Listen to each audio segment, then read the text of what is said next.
সর্বপ্রথম মা ঠাকুর স্বামীজিকে প্রণাম জানাই এবং মা কালীকে প্রণাম জানাই, শ্রী শ্রী মা কালী প্রণাম। এবং এখানে উপস্থিত সকলকেই আমার আন্তরিক শুভেচ্ছা, ভালোবাসা এবং প্রণাম। আর এই গ্রামবাসীর সকলকেই জানাই আন্তরিক শুভেচ্ছা, ভালোবাসা। আজ এখানে মা কালী প্রতিষ্ঠিত হচ্ছেন এবং আশা করি যে এই গৃহস্থ মদন পড়ই এবং সৌম্য পড়ই এদের উপরে মায়ের কৃপা বর্ষিত হোক এবং এই মাকে কেন্দ্র করে বৎসরে বৎসরে যেন এখানের মানুষেরা আনন্দ উপভোগ করতে পারে, এই প্রার্থনা করি। তো প্রথম আমাকে যে বিষয়টি বলার কথা বলা হয়েছে যে মায়ের তত্ত্ব এবং মা সারদা দেবীর উপরে, আর আজকের দিনটি বিশেষ করে হচ্ছে একটি বিশেষ দিন। এই দিনটি হচ্ছে ভারতবর্ষের কাছে এমন একটি মহাপুরুষ জন্মগ্রহণ করেছিলেন যার নাম আপনারা হয়তো জানবেন, আদি শঙ্করাচার্য। যার কারণেই ভারতবর্ষে আমরা বিভিন্ন পূজা পাঠ এবং ধর্মের যে জিনিসগুলি আমরা পাই তা বলা যেতে পারে এই শঙ্করাচার্যের কাছে যুগ যুগ ধরে ভারতবাসী তার কাছে ঋণী থাকবে।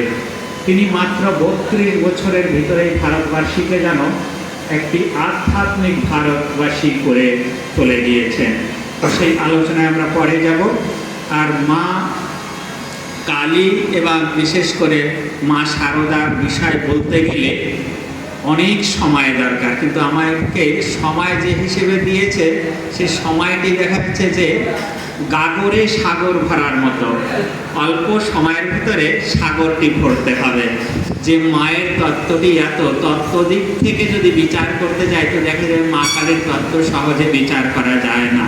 তো মায়ের যে ধ্যান মন্ত্র, সেই ধ্যান মন্ত্রী যে আছে সেটি আমরা প্রথম পাঠ করে এবং সবাই সেই মন্ত্রটি যদি মনে মনে পাঠ করেন ভালো হবে। ওম কারালবদনম ঘোরম মুক্তকেশিম চতুর্ভুজম কালিকাম দক্ষিণাম দেশম মুন্ডমালা বিভূষিতম অভয়াম বরদাম চৈব দক্ষিণার্ধপানিকম মহামেঘো প্রভম শ্যামং তথা চৈব দিগম্বরী। এই মা কালীর মন্ত্রে দেখা যাচ্ছে যে করাল বদনাম ঘোড়া মুক্তকেশী, মা কেমন আছে? মুক্তকেশী, দাঁড়িয়ে আছেন। মায়ের রূপটি চতুর্ভুজাম, 4টি হাত, একটি হাতে মুন্ড, একটি হাতে খড়গ, আরেকটি হাতে বর এবং বরাভয়। যে এক হাতে তিনি অভয় দান করছেন আর এক হাতে বর দিচ্ছেন। আর এই মা কালীকে বলা হয় দক্ষিণা কালী এবং তার আরেকটি নাম আছে শ্যামা কালী। কালীর অনেকগুলি নাম আছে। তো এইটি দক্ষিণা কালীটি বিশেষ করে গৃহস্থ এবং সাধকদের মনে তার রেখাপাত করে, কারণ 10 মহাবিদ্যার এক বিদ্যা হচ্ছেন তিনি এবং তাকে বিভিন্ন সময় বিভিন্নভাবে পূজিতা হন তিনি ভারতবর্ষের। কোথাও রক্ষাকালী, কোথাও শ্যামাকালী, কোথাও ভদ্রকালী, কোথাও সিদ্ধকালী। তো এমনিভাবে এবং মায়ের 51টি পীঠ আছে, সেখানে বিভিন্ন নামে তিনি পূজিতা হন। তা আমরা দেখব এই মায়ের বরাভয়া যে রূপটি, যে এই রূপটি কেন, এক হাতে খড়গ আছে, আবার আর এক হাতে মুন্ড, আবার গলায় মুন্ড হারের মালা। মায়ের তাই আরেকটি নাম আছে দিগম্বরী। দিগম্বরী কেন? কারণ মা অনন্ত রূপিণী। তো দিগম্বরী কাকে বলা হয়? যিনি বস্ত্র, যাকে বস্ত্র দিয়ে ঢাকা যায় না। তো বস্ত্রে ঢাকা যায় না কাকে? যিনি অনন্ত স্বরূপিণী। তো অনন্ত স্বরূপকে কখনো বস্ত্র দিয়ে ঢাকা যায় না, তাই তিনি দিগম্বরী। তিনি সর্বভূতে হয়ে আছেন। আমরা দেখি যখন অবতার পুরুষ জন্মগ্রহণ করেন তার সাথে সাথে তার শক্তিকে নিয়ে আসেন। আর শক্তি ছাড়া শিব ছাড়া শক্তিও কখনো ভাবা যায় না। তো আমরা এই আলোচনায় যে তত্ত্বটি দিক থেকে যদি যাই, তার যে রঙটি হচ্ছে কালো, সেই কালো কেন? শ্রীরামকৃষ্ণের ভাষায় যদি আমরা যাই, যে আসলে কালো কোনো রং নয়, মায়ের নীল বর্ণ বলা হয়। সেই নীল বর্ণ কেমন? উদাহরণ দিয়ে শ্রীরামকৃষ্ণ বলছিলেন, যেমন আকাশের মেঘ দূর থেকে নীল দেখা যায়, কিন্তু আসলে আকাশের কোনো রং নাই, এবং সেই নীলটিকে শ্যামা বর্ণ বলা হয়। মায়ের একটি রূপ শ্যাম বর্ণ। আবার অন্যদিকে আমাদের যে একটি অবতার আছে, যাকে আমরা শ্যাম বলি, তো এদিকে শ্যামা আর ওদিকে শ্যাম, দুটি এক। আবার মায়ের অরূপ, মাই হচ্ছে নিরাকার এবং সাকার। আমরা দেখি শ্রীরামকৃষ্ণ পুজো করতেন, মৃন্ময়ী মায়ের নয়, চিন্ময়ী মা। শ্রীরামকৃষ্ণের পুজোতে মা জীবন্ত হয়ে উঠেছিলেন। মা তার মৃন্ময়ী নয়, চিন্ময়ী, তার সাথে কথা বলতেন। তাই যে যেখানে মায়ের প্রতিষ্ঠা করে, এই মায়ের একটি যেমন সাকার রূপটি আছে ভক্তের কাছে মা দয়াময়ী, কৃপাময়ী, প্রেমময়ী। আবার অন্যকে সংহার মূর্তি, আমরা মায়ের গলায় দেখছি মুন্ডওয়ালা, তিনি সংহার করছেন। তাহলে আমরা স্বাভাবিকভাবে দেখবেন সংহার যিনি করেন তাকে কি বলি? হত্যাকারী বা খুনি করছেন। কিন্তু মাকে কখনো আমরা খুনি বলি না। কিসের জন্য? দেখবেন সমাজের মুখে যারা খুন করে, তারা কি করে? যাকে খুন করে তাকে হয়তো লুকিয়ে রাখবে, মাটির নিচে ফেলে দেবে, তাকে এমন জায়গায় ফেলবে কেউ যাতে খুঁজে না পায়। কিন্তু মা কি করেছেন? আমাদের নরমুণ্ডটি হাতে রেখেছেন, এবং মুন্ড এবং হাত দিয়ে তার অলংকার করেছেন, সাজিয়ে রেখেছেন। মা আমাদেরকে আমাদের যে ভৌতিক দেহ সেখান থেকে মুক্ত করে দেন, আর এই মুক্ত করার পরে মায়ের গলার হার করে নেন, মায়ের কণ্ঠে বসত করেন। তাই কারা বসত করে? যারা মায়ের ভক্ত, যারা মাকে চায়। আবার মাই আমাদের কাছে মাতৃত্বে প্রতিভাসিত হয়। আর সন্তানের কাছে দেখবেন, মাকে দেখলে কখনো সন্তান মাকে দেখে ভয় পায় না, কিন্তু যারা মাকে জানেই না, তারা মায়ের ওই রূপটি দেখলে পরে ভয় পায়।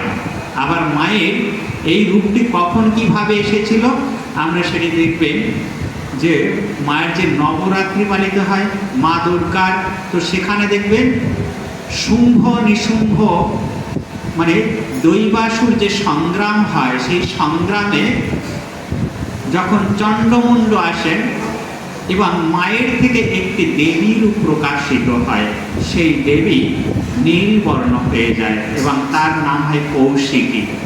এবং পরে ওই মূর্তিটি হচ্ছে তার চণ্ডমুণ্ড, এরা যে যখন বলে দেন আবার শুম্ভ নিশুম্ভর কাছে যে মায়ের রূপটি এমন, তাই তিনি চেয়েছিলেন যে মাকেই তার সহধর্মিণী করবেন। কিন্তু মার কাছে যখন এলেন, মা বলছেন কি, যে আমাকে হারাতে পারবে তাকেই বরণ করবেন, কিন্তু মাকে হারানো এত সহজ নয়। এবং পরে দেখি মায়ের থেকে আরেকটি রূপ বের হয়, যাকে বলা হয় চামুণ্ডা রূপ। সেই চামুণ্ডা রূপ হচ্ছে ভয়ঙ্কর রূপ।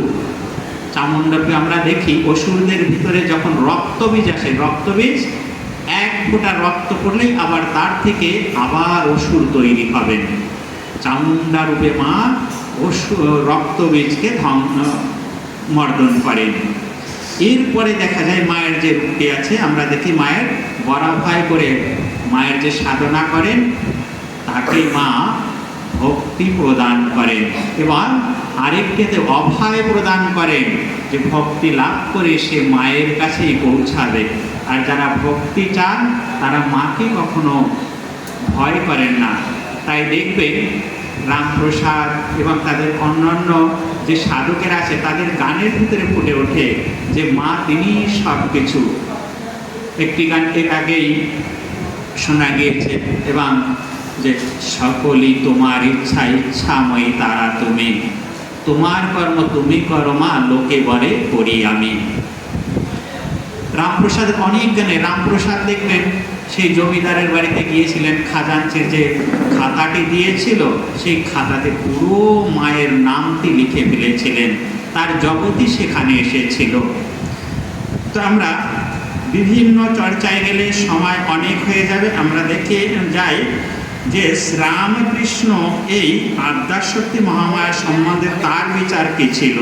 তিনি একদিন কেশবচন্দ্রের কাছে গিয়েছেন, আর কেশবচন্দ্রের কাছে এই মায়ের বর্ণনা করছেন কি, যিনি ব্রহ্ম তিনি শক্তি, তাকেই মা বলে ডাকি।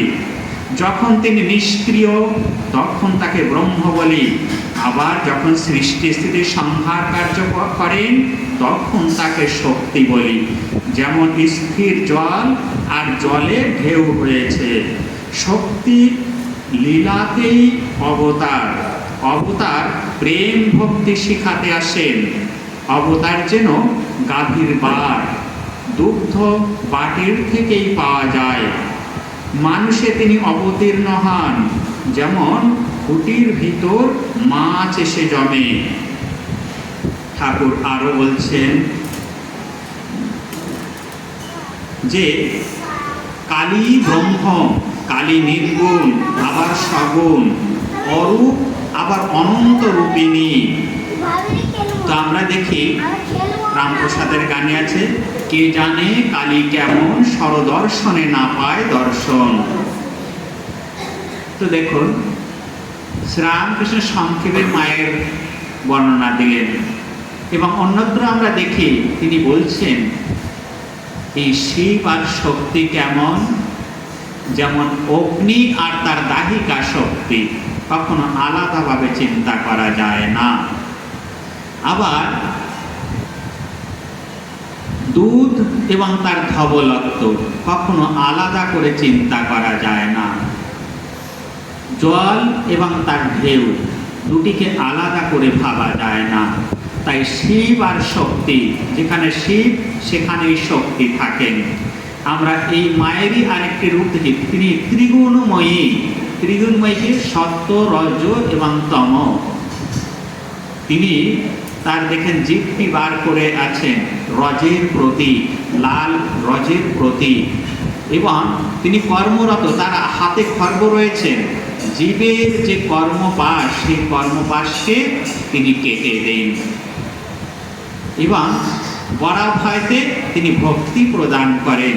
যে সত্য, রজ এবং তম, এই তিন গুণ যে সাধকেরা মায়ের আরাধনা করেন তারা এই তিন গুণেরও ঊর্ধ্বে চলে যেতে পারেন মায়ের সাধনা দিয়ে।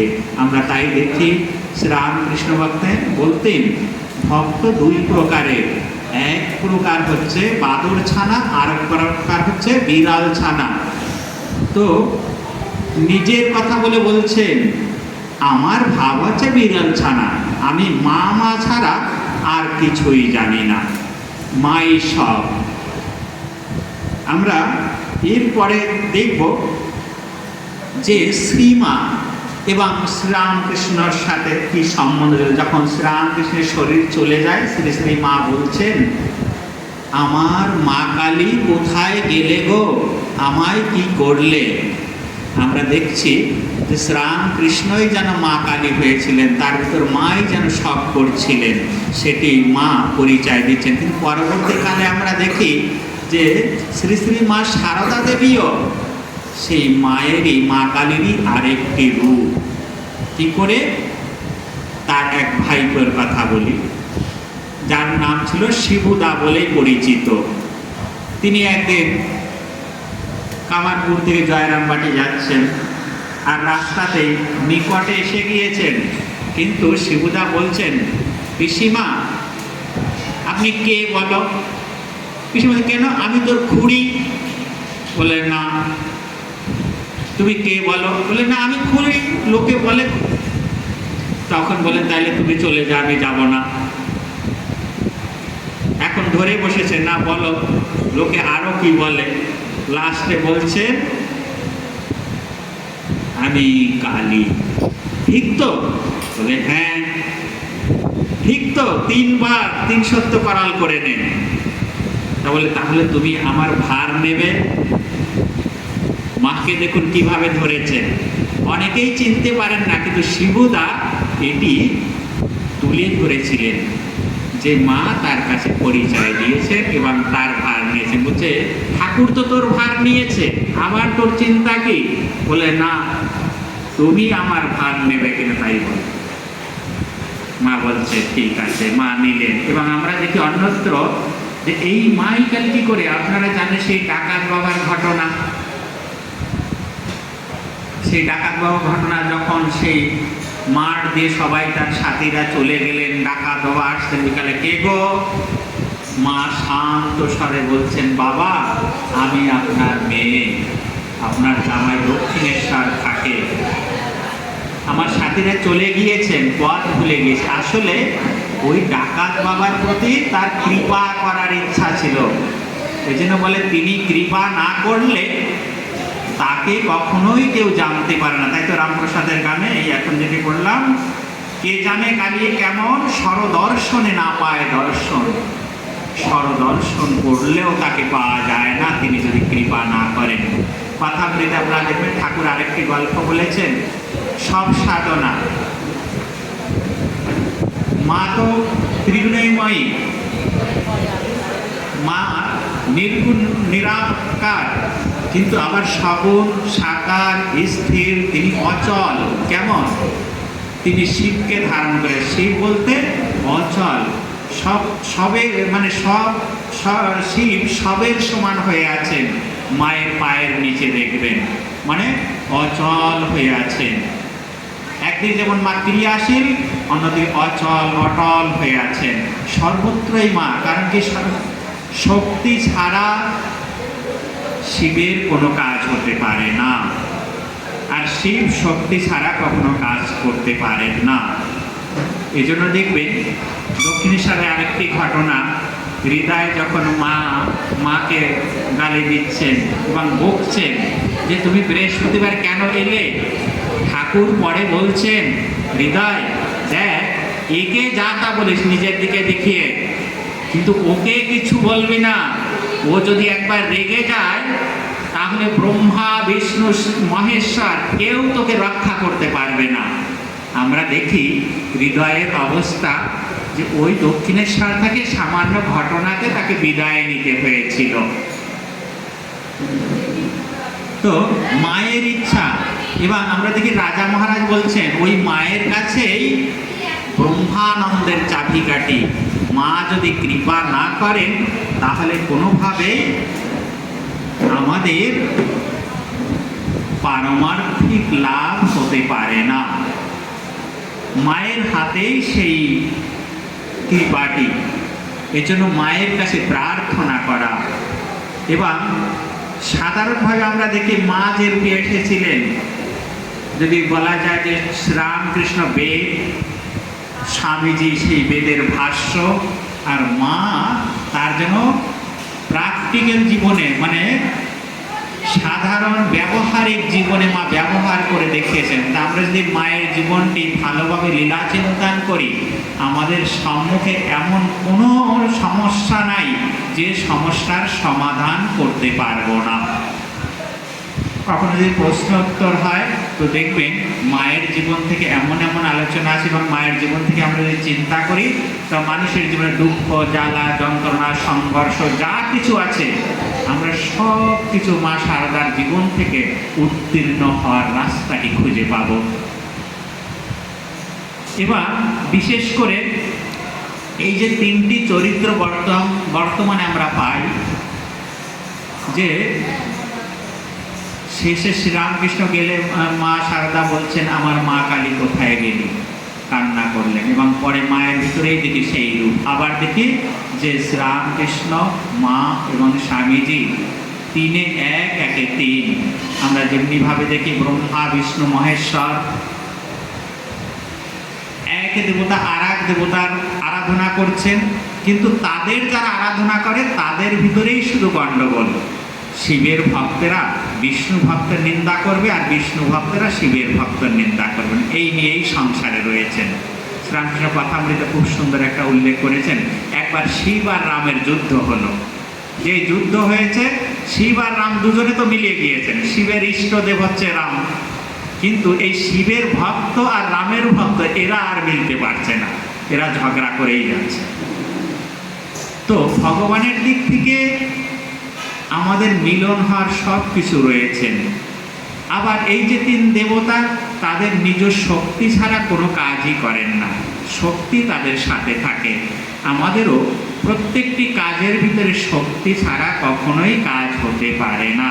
তাই মায়ের কাছে সেই প্রার্থনা যে মা তোমার কৃপা যেন বুঝতে পারে, সেই বোঝার শক্তি দাও। আমরা টাইম করতে গিয়েছে, সংক্ষেপে এখন আমরা যাব আজকের যে দিনের মহত্ব, সেই মহত্বটি হচ্ছে আদি শঙ্করাচার্যের জন্মদিন। আজ যে জন্মদিনটিকে কেন্দ্র করে নিয়ে বলা যেতে পারে আধ্যাত্মিক বন্যা বয়ে গিয়েছিল ভারতবর্ষে, যখন সনাতন ধর্ম বিলুপ্ত হতে যাচ্ছিল প্রায়। কিসের জন্য? এক তো কর্মকাণ্ডীদের জন্য, আর একটি হচ্ছে বৌদ্ধ ধর্ম এবং জৈন ধর্মর কবলে পড়ে। এই নিরীশ্বরবাদ তো বিশেষ করে কর্মকাণ্ডী ভারতবর্ষকে ছেয়ে ফেলেছিল, এবং বৌদ্ধ ধর্ম। তো শঙ্করাচার্য জন্ম নিলে কোথাও আছে 788 খ্রিস্টাব্দ, কোথাও আছে 688। তো যেটাই হোক না কেন, তিনি যে জন্ম নিলেন, গ্রামটি হচ্ছে কালাড়ি গ্রাম। এই কালাড়ি গ্রাম পাশে একটি নদী ছিল, পূর্ণ নদী। তার পিতা ছিল শিবগুরু এবং মাতা তার মাতা হচ্ছে বিশিষ্টা দেবী। এই বিশিষ্টা দেবী এবং শিবগুরু তারা শিবের কাছে প্রার্থনা করেছিলেন, তাই তাদের একটি পুত্র জন্মগ্রহণ করলেন, এই শঙ্কর। তার নাম যখন শঙ্কর রাখলেন, কিন্তু তার জন্ম হওয়ার আগে তার পিতা মাতা যখন স্বপ্ন দেখেছিলেন যে তাদের একটি পুত্র হবেন, কিন্তু অল্প আয়ু, দীর্ঘায়ু নয়। তা যদি দীর্ঘায়ু চায় তাহলে পুত্র মেধাবী হবে না, আর অল্প আয়ু হলে সে বিশ্ববিজয়ী হবে। তিনি অল্প আয়ু চাইলেন, তার আয়ু ছিল মাত্র 16 বছর বয়স। কিন্তু এই বালক দেখি মাত্র 2 বছরের ভিতরে আমাদের ভারতবর্ষের যে পুরাণ আদি ধর্মগ্রন্থ আদি সব অধ্যয়ন করে নিয়েছিলেন। গুরুকুলে 2 বছর পরে 3 বছরের ভিতরে বেদ বেদান্ত আদি সব কিছু তিনি মুখস্থ বলে, বিভিন্ন যে পণ্ডিতের এবং গুরুকুলে যে গুরু, তার বিভিন্ন প্রশ্নের উত্তর তিনি দিতেন। 8 বছর বয়স যখন তার সব বেদ বেদান্ত আদি সব কিছু যেন তার কণ্ঠস্থ, তিনি মায়ের কাছে বিদায় চাইলেন, কি মা আমাকে সন্ন্যাসের জন্য বিদায় দিন। মা কখনো অনুমতি দিতে রাজি নয়। তাই পূর্ণ নদীতে একদিন কি হলো, শঙ্কর স্নান করতে নেমেছেন, একটি কুমির এসে তাকে ধরেছেন, মায়ের কাছে বিদায় চেয়েছেন। মা, কথার আওয়াজটা একটু আস্তে করলে ভালো, মা আমাকে বিদায় দাও, এই কুম্ভীর যে ধরেছে আমাকে যদি সন্ন্যাসের অনুমতি না দাও তাহলে এই কুমির আমার তো খেয়ে ফেলবে। অগত্যা মা কি করলেন, তাকে অনুমতি দিলেন সন্ন্যাসের। যেই সন্ন্যাসের অনুমতি দিয়েছেন, তিনি সূর্যকে সাক্ষী রেখে সন্ন্যাস গ্রহণ করলেন জলের ভিতরে, পূর্ণা নদীর জলেতে, আর কুমির ছেড়ে দিলেন। এই নদীরই একটি ঘটনা আছে। পূর্ণা নদী তাদের ঘর থেকে অনেকটা দূরে ছিল। তার মা এবং গ্রামবাসীরা সেই পূর্ণ নদী থেকেই জল আনতেন। তার মা একদিন পা পিছলে পড়ে যায় এবং কোমরে এবং পায়ে আঘাত লাগে। এই আঘাত শুনেই শঙ্কর শিবের কাছে প্রার্থনা করেন মায়ের কষ্ট লাভ করার জন্য। পূর্ণ নদী তার ধারা পাল্টে তাদের বাড়ির কাছে চলে এসেছিলেন। আর এই খবর পেয়ে সেখানকার রাজা চলে এসেছিলেন, শঙ্করকে তার রাজমহলে নিয়ে যাবেন এবং বিভিন্ন তাকে লোভ আদি দেখান, কিন্তু শঙ্কর কোনোভাবেই তার রাজার কথা শোনেন না। এরপর দেখি এই কুমিরে যখন তাকে ছেড়ে দিয়েছেন, মায়ের কাছে বিদায় নিয়েছেন, মা বলছে তুই চল এবার গৃহে যাবে না, বলছে সন্ন্যাসের গৃহে যেতে নাই।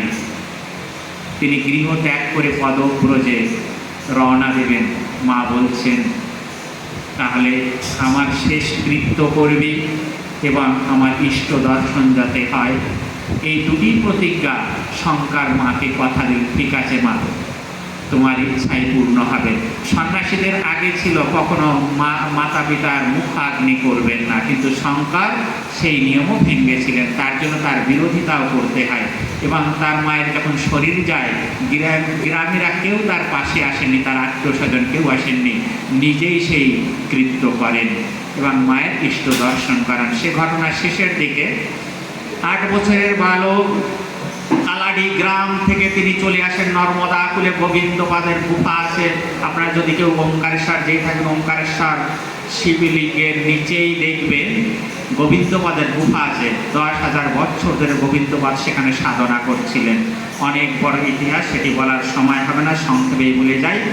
এই শঙ্করাচার্য আসার পরে সেই গুফার জলটি তার কমণ্ডলে ভরে দেন এবং তার কথা শুনে গোবিন্দপাদের সমাধি ভেঙে যায়। এবং গোবিন্দপাদ যখন জিজ্ঞাসা করে তুমি কে, শঙ্করাচার্য উত্তর দিয়েছে, যে উত্তরটি অদ্বৈতবাদীদের কাছে একান্ত জানা দরকার। তিনি বেদান্তের যে শিরোমণি, তাই তিনি উত্তর দিয়েছিলেন, আমি শরীর নয়, মন নয়, আমি এই পঞ্চভূতের তৈরি, কেহ নয়, আমি সেই আত্মা। তো শঙ্করের উত্তর শুনে গোবিন্দপাদ খুব সন্তুষ্ট হলেন, তার কাছে অদ্বৈত জ্ঞানে তিনি দীক্ষা নিলেন এবং তাকে সন্ন্যাস দিলেন। আর সেখানে কঠোর তপস্যা করার পর তাকে গোবিন্দপাদ আদেশ দিলেন যে তুমি এবার বারাণসীতে যাও। সন্ন্যাসীদের সর্বশ্রেষ্ঠ গুরু শিব, বারাণসী বিশ্বনাথের কাছে। তিনি সেখান থেকে পদব্রজে চলে যান বিশ্বনাথের কাছে। সেখানে বিভিন্ন ঘটনা হয়। একদিন দশাশ্বমেধ ঘাট থেকে তিনি স্নান করে উঠে যাচ্ছেন, আর সেখানে স্বয়ং শিব চণ্ডাল রূপ ধরে কিছু কুকুর আদি তার সাথে এনে রাস্তায় দাঁড়িয়ে আছেন। শঙ্করাচার্য তার শিষ্যদের নিয়ে সেখানে বলছেন চণ্ডালকে, চণ্ডাল রাস্তা ছেড়ে দাও। চণ্ডাল বলছেন, তুমি কাকে বলছো? তুমি অদ্বৈত জ্ঞানে প্রতিষ্ঠিত হয়েছ? যদি আমার শরীরকে বলো, শরীর তো জড় পদার্থ, এ তো কোথাও যেতে পারে না। আর যদি আমাকে বলো, তা আমি তো সেই আত্মা, অজার অমর শাশ্বত নিত্য। তুমি কাকে বলছো? শঙ্কর নিজের ভুল বুঝতে পারলেন। কারণ আমরা যাদের ছোট লোক, চণ্ডাল, নিচ জাত এমন বলি, নিজেকেই শুধু ছোট করে দেই। জ্ঞানের অভাবেই আমরা মানুষকে মানুষের কাছ থেকে দূরে সরিয়ে দিই। শঙ্কর চণ্ডালের পায়ে পড়ে গেলেন, শিব নিজ মূর্তিতে এলেন এবং দর্শন হলো। এরপর দেখি সেখানে বিভিন্ন ঘটনা। এরপর তিনি শিষ্য সেখানে তার সাথে যে অদ্বৈতবাদের তর্কে কাশীর বিভিন্ন পণ্ডিতরা তার কাছে পরাজয় হন এবং অনেকেই তার শিষ্যত্ব গ্রহণ করেন। কাশীর আরেকটি ঘটনা, তার একজন শিষ্য যার নাম হচ্ছে সনন্দ। এই সনন্দ তার সেবাতেই ব্যস্ত থাকতেন। সেদিনকের ঘটনা ছিল তিনি গঙ্গার ওই পারে গিয়েছেন। যেমন দেখবেন কোনো গুরু যদি তার শিষ্যকে ভালোবাসেন, তা অন্য শিষ্যরা হিংসা করেন। ঠিক শঙ্করাচার্যের শিষ্যদের ভিতরে সেই রূপ হয়েছিল। সনন্দ গঙ্গার অন্য পারে যখন গেলেন, আর্তনাদ করে শঙ্কর ডাক দিলেন এবং গঙ্গার পার মানে গঙ্গার জলের উপর দিয়ে তিনি হেঁটে চলে এলেন। যেখানে যেখানে তার পা পড়েছিল সেখানে একটি পদ্ম ফুল ফুটে উঠেছিল, তাই সেই দিন থেকে তার নাম দিয়েছিল পদ্মপাদ। আমরা এরপরে দেখি শিষ্যদের নিয়ে এখানে সংক্ষেপে চলে যাচ্ছে, কারণ সময় সংক্ষেপ। তিনি চলে যান উত্তর কাশীতে। সেখানে ব্যাসদেবের কৃপা এবং গুরুর কৃপায় তিনি ব্রহ্মসূত্র লিখলেন এবং ব্রহ্মসূত্রের ভাষ্য, গীতার ভাষ্য, উপনিষদের ভাষ্য লিখলেন। এবং সেখানে ব্যাসদেব দর্শন দিলেন এবং দর্শন দিয়ে তার যে 16 বছর আয়ু ছিল তাকে আরো 16 বছর বাড়িয়ে দিলেন।